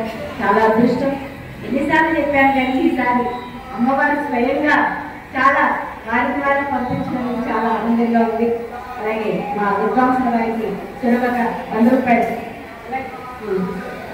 నాకు కూడా చాలా ధరించారు. ఎందుకంటే హరికథలో ఎప్పుడు చదివించండి అలవాటు నాకు లేదు. ఎలాగ చదివించేవాళ్ళు ఉంటే తప్పకుండా వస్తారు. నేను చదివించండి అని అడగను. ఒకవేళ ఇవ్వాలని ఉద్దేశం ఉంటే మాత్రం ఇవ్వచ్చు. దీనిలో తప్పు లేదు. అది హరికథ యొక్క సాంప్రదాయం. సరే అలాగే అమ్మవారు ఈ అమ్మాయికి ఇంకా ఏమి రాలేదు అన్నట్టుగా ఆవిడే తీసుకొచ్చి అది చీర జాకెట్ 100 రూపాయలు నాకు బాగా చేశారు. అలాగే మా విద్వాంసుల వారికి చెరుకు 100 రూపాయలు బాగా చేశారు. మరి వారికి ఆ అమ్మవారి యొక్క ఆసక్తి మాకు ఎల్లప్పుడూ ఉండాలని కోరుకుంటూ మళ్ళీ కథలో వెళ్ళిపోతామండి. భక్తులారా, అలా స్వామి వారు ఎప్పుడైతే రుచిమహత్వం దాల్చారో వెంటనే ప్రహ్లాదుడు వచ్చి స్వామి దగ్గరకు వచ్చి స్వామిని ప్రార్థన చేశారు. శ్రీమద్భయోనికేతన చక్రపాణి భోగమణి రాజ పుణ్యమోతే యోగేశ్వర శాశ్వత శరణ్య భమాతి గోద లక్ష్మీ మమదే కళాబలం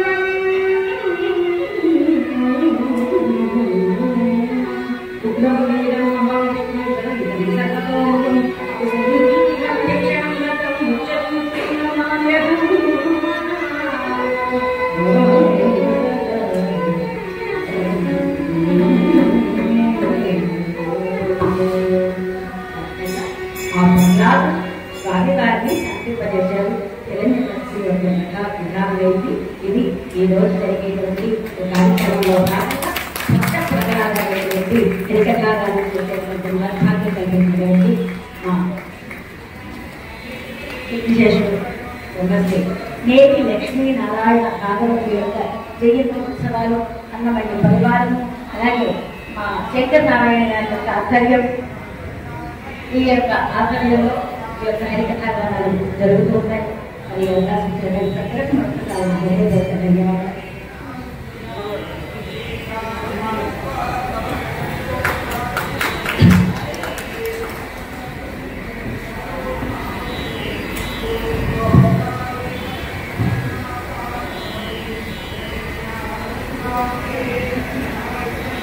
శిఖామణి భాగవతారెడ్డి గారు మేము అర్థంగానే వచ్చి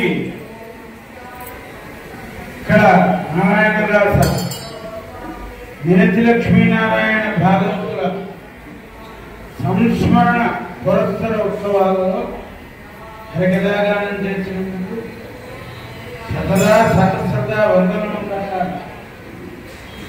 తెలియజేసుకుంటూ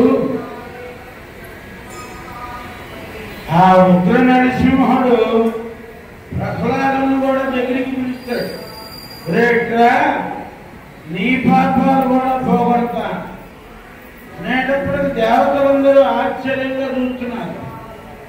ప్రహ్లాదుడు చిన్నపిల్లాడా, 5 ఏళ్ల పిల్లాడు, ఏం పాపం చేశాడు, ఈ నరసింహస్వామి అంటాడేమిట అనేటప్పటికి ప్రహ్లాదుడు కూడా అవుతుంది.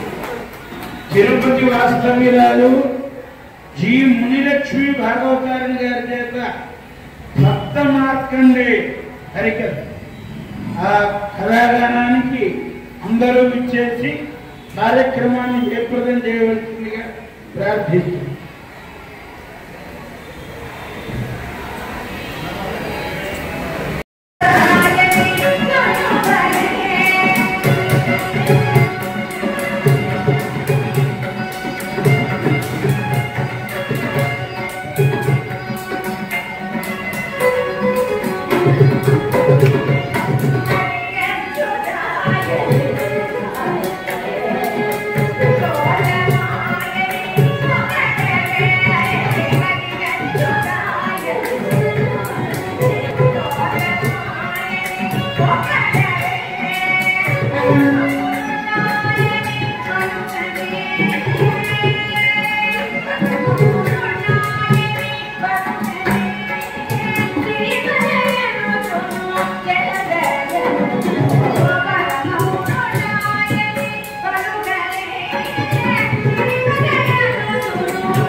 Thank you.